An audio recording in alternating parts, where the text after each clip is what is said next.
Ma mère a confondu mon père avec moi et a utilisé mon poireau pendant la nuit. Ma famille et moi adorons camper dans la nature, on est du genre à se dire au dernier moment, prenez vos sacs et vos tentes, on va dans la forêt.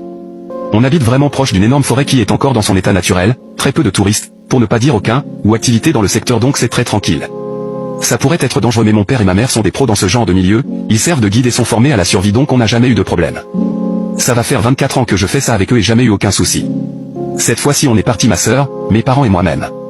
Ma sœur a 20 ans mais c'est une grande peureuse, donc en général on passe notre nuit à soit lui faire peur, par diverses blagues, soit à la rassurer. En général on prend 2 tentes, une pour ma sœur et moi, et une autre pour mes parents. C'était une soirée parfaitement normale, on se racontait notre journée, ma sœur a raconté son flirt du moment et on mangeait de la bonne viande au bord d'un feu. Arrivé le moment de la nuit, pendant que je rangeais avec mon père, ma mère est partie légèrement loin pour faire ses besoins, et ma sœur était déjà dans sa tente à flipper lol. Mon père vient me voir et me dit qu'il va dormir avec ma sœur, car elle a vraiment trop peur et elle veut dormir avec lui. Il me demande donc de dormir avec maman, si ça ne me dérange pas, je réponds que non je m'en fiche, on a déjà fait ça plein de fois. Il me dit qu'il est trop crevé pour attendre ma mère, donc que je dois le lui expliquer une fois dans la tente. Je dis pas de soucis, et une fois que j'ai fini de ranger nos dernières affaires, je pars directement me coucher.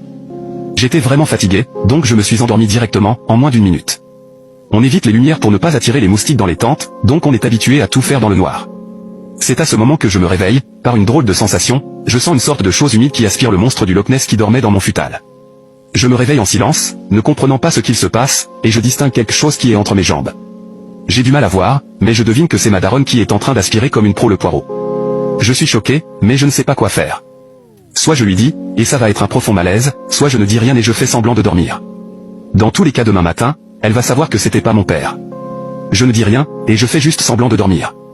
Je dois avouer que c'était bon,